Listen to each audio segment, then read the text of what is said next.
Hello friends, welcome to my YouTube channel. तो जैसे कि आप लोग थंबनेल में देख ही चुके होंगे, आज मैं एक बहुत ही इंपॉर्टेंट टॉपिक पे आप लोग को जानकारी देने वाला हूँ, इन्फॉर्मेशन शेयर करने वाला हूँ about permanent disconnection, final disconnection, या जिसे हम कह सकते हैं कि meter permanent surrender of electric meter.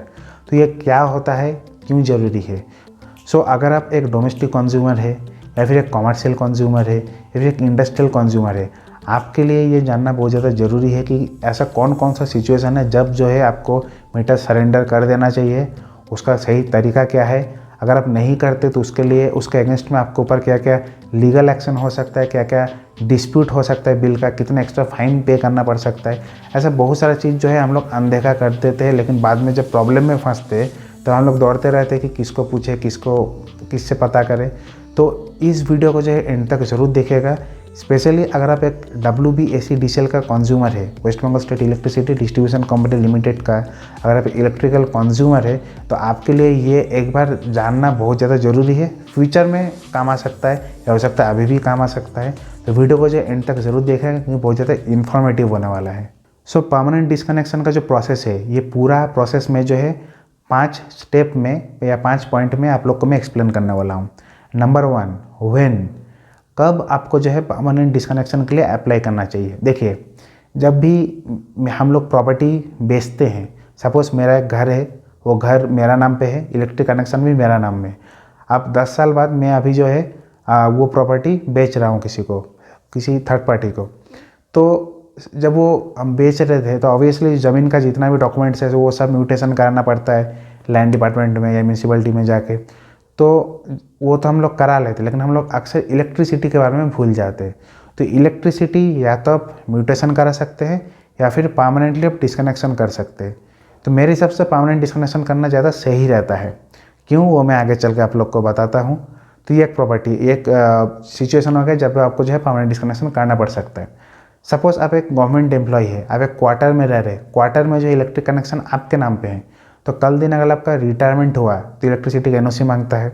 या फिर सपोज़ कल दिन आपका ट्रांसफ़र ऑर्डर निकला, दूसरा जगह पे पोस्टिंग आ गया, छोड़ के जाइएगा, इन दैट केस ऑल्सो आपको इलेक्ट्रिसिटी का जो है वो सरेंडर करना पड़ेगा, सो दैट आपके नाम के अगेंस्ट में कोई लायबिलिटीज़ ना रहे। और क्या सिचुएशन आता है, सपोज़ जो है गिफ्ट डीड एक होता है, जैसे कि किसी को जब बेचते हैं तब एक सेल डीड बनता है, डीड ऑफ सेल, ठीक है। लेकिन जब कोई एक फैमिली मेम्बर या कोई फ्रेंड किसी और फैमिली मेम्बर को या फ्रेंड को जब कोई अपना प्रॉपर्टी गिफ्ट करता है तो एक गिफ्ट डीड बनता है, ठीक है। तो in that case also it is very much important कि इलेक्ट्रिसिटी का जो भी आपका है कनेक्शन, वो या तो म्यूटेशन करा दे या फिर जो प्रीवियस ओनर है वो सरेंडर कर दे, और जो नया ओनर है वो खुद से फिर न्यू कनेक्शन के लिए अप्लाई करेगा, ठीक है। तो ये करना इस सब सिचुएशन में एकदम ज़रूरी है। क्यों, सपोज़ आप घर बेच के चले गए, आपका नाम पे इलेक्ट्रिक मीटर है, जो नया ओनर है वो आप ही का नाम से इलेक्ट्रिसिटी कंज्यूम कर रहा है। कल का दिन अगर गॉड फॉरबिड वो इंसान कोई गलत काम करता है, जैसे कि होकिंग करता है, मीटर टेम्परिंग करता है, मीटर बाईपास करता है, तब उस पर जो लीगल एक्शन होगा, जो थेफ्ट ऑफ इलेक्ट्रिसिटी जो होता है इलेक्ट्रिसिटी एक्ट के अंदर सेक्शन 135 के अंदर में, तो लीगल एक्शन जब करेंगे तो सबसे पहले आपका नाम निकलेगा कि मीटर आपके नाम पे है, भले गलती उसने किया हो। तो इसमें क्या होगा, जो लीगल केस होगा उसमें आपको भी घसीटा जाएगा, आपको आना पड़ेगा, अपना सफाई देना पड़ेगा, जस्टिफिकेशन देना पड़ेगा।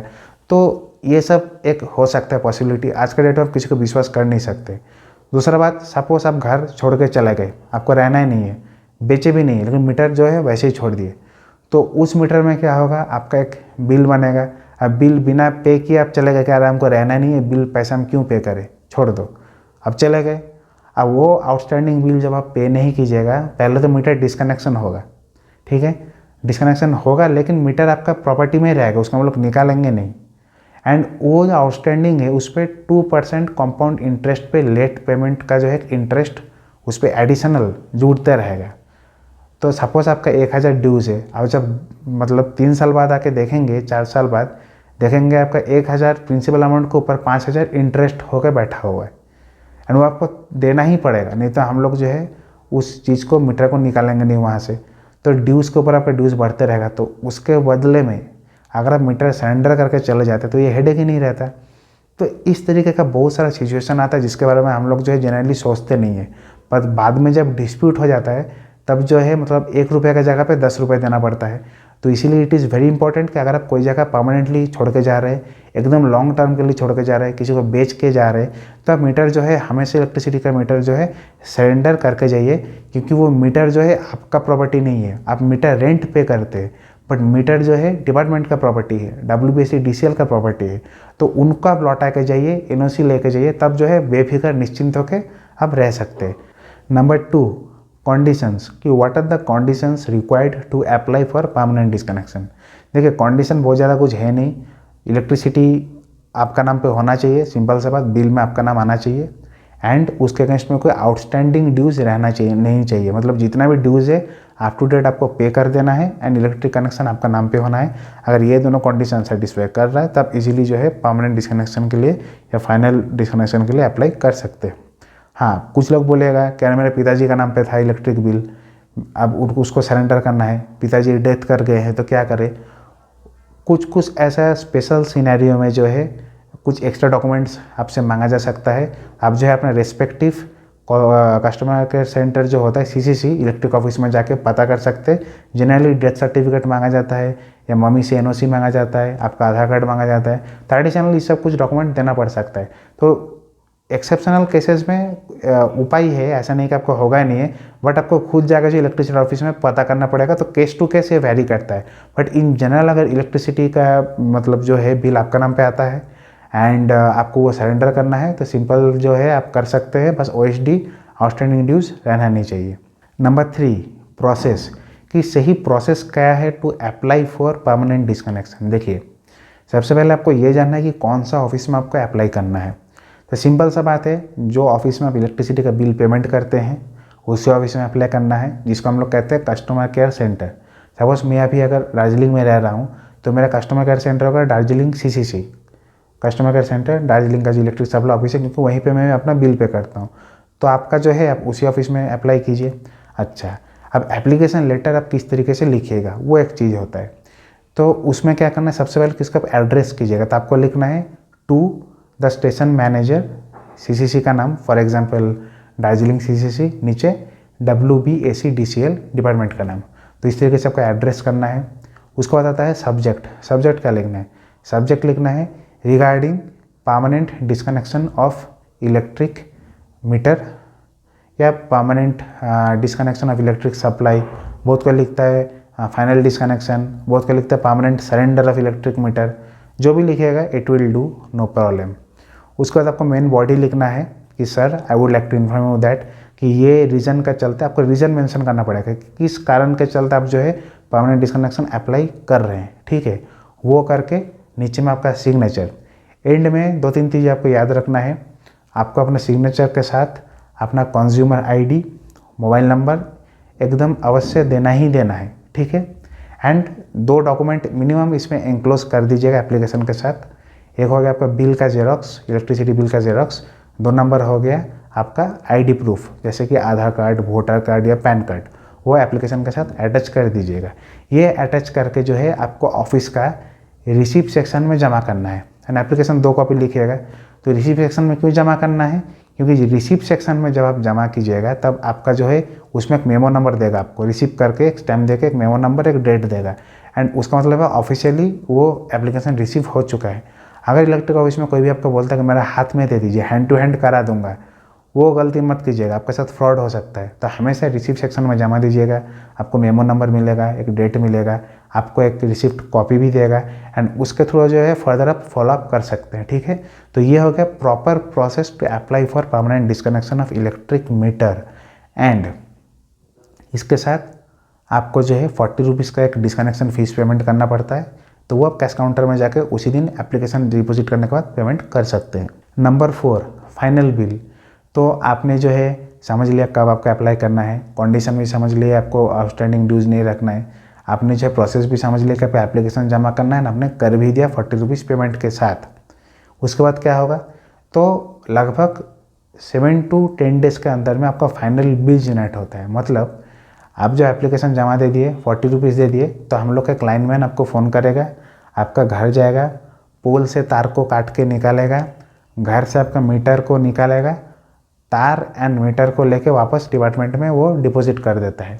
तो जिस दिन उसने आपका घर से मीटर निकाला उस दिन उस मीटर में जितना रीडिंग रहेगा उस रीडिंग का बेसिस पे जो है एक फाइनल बिल बनता है, जिसको हम लोग लास्ट बिल भी कह सकते हैं।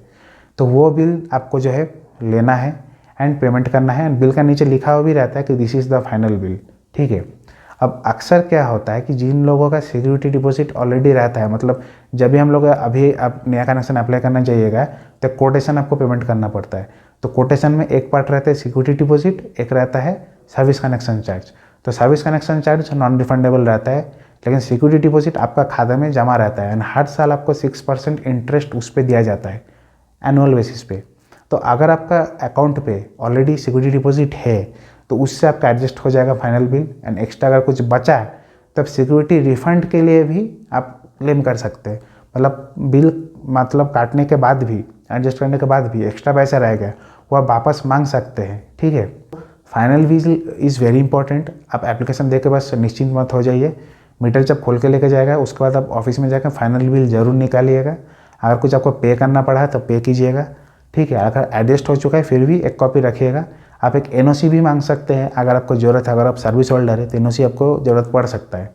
तो फाइनल बिल आपके पास रहना बहुत इंपॉर्टेंट है। उसका मतलब आपका जो है पूरा प्रोसेस कंप्लीट हो चुका है, एंड बाद में भी इसको एज एन एविडेंस आप शो कर सकते हैं, एज अ डॉक्यूमेंट आप किसी को शो कर सकते हैं, एज ए लीगल डॉक्यूमेंट, ठीक है। तो ये हो गया अल्टीमेट स्टेप। एंड इसके बाद लास्ट में आता है सिक्योरिटी रिफंड। जैसे कि मैंने बताया, अगर आपका कुछ पैसा एक्स्ट्रा डिपार्टमेंट के साथ रह रहा है उसके लिए सिक्योरिटी रिफंड के लिए अप्लाई कर सकते हैं। उसका सिक्योरिटी रिफंड के ऊपर मैं एक अलग इसके बाद वीडियो बना दूंगा कि कैसे आप सिक्योरिटी रिफंड अप्लाई कर सकते हैं, कितना पैसा आपको मिलेगा, क्या प्रोसेस है। तो बट अभी के लिए इतना ही। परमानेंट डिस्कनेक्शन आप इस तरीके से जो है कर सकते हैं। सो फ्रेंड्स, होपफुली आप लोग को एक नया इन्फॉर्मेशन मिला, एक नया जानकारी मिला कि कब, कैसे और क्यों परमानेंट डिस्कनेक्शन अप्लाई करना चाहिए, उसका सही प्रोसेस क्या है, सही तरीका क्या है। इसके बारे में कोई भी अगर आप लोग को डाउट रहा तो मुझे कमेंट सेक्शन में पूछ सकते हैं। एंड ये वीडियो को ज़्यादा से ज़्यादा दोस्तों के साथ शेयर कीजिए, क्योंकि ये सब बेसिक इन्फॉर्मेशन को बताता नहीं है बट ज़रूरी होता है काफ़ी। सो अगर आपका कुछ सजेशन है वो भी कमेंट सेक्शन में मुझे आप लिख के बताइए। एंड इसी तरीके का इंटरेस्टिंग टॉपिक्स पे वीडियोस मेरा जो है बना हुआ है, एंड मेरा एक प्लेलिस्ट है WBSc TCL, उसको जो है आप ज़रूर चेकआउट कीजिए, लिंक डिस्क्रिप्शन में है। एंड ये वीडियो अगर आप लोग का अच्छा लगा तो लाइक बटन को हिट करना बिल्कुल मत भूलिएगा। And if you guys are new to my channel, don't forget to hit the subscribe button below, and उसके बगल में बेल नोटिफिकेशन आइकन वो भी क्लिक कीजिए, सो दैट आपको इसी तरीके का नया वीडियोज़ का जानकारी मिलते रहे, नोटिफिकेशन मिलते रहे। तो see you guys soon in my next video. Till then you guys please take care of yourself, stay safe, stay healthy. जय हिंद।